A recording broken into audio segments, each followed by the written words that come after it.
Hello and welcome to the video that will show you how to access Blackboard Learn and log into the two faculty training courses.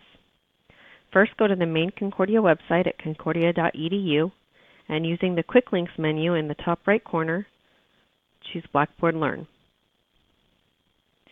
From here, you can click on the icon or the link to go to the login page.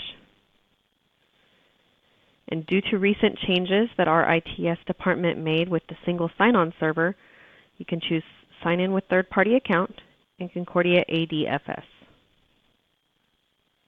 You'll enter your full Concordia email address,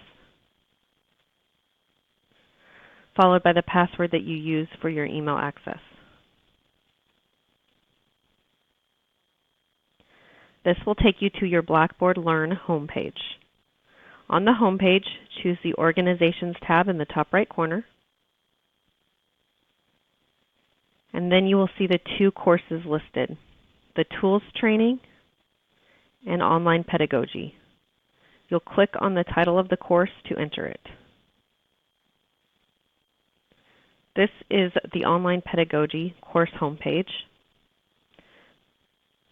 There are different topics to choose, and from the left side you will click on each topic to access it, read through it, and participate. If you have any questions along the way, please contact our personal support center at 512-313-HELP. Thank you.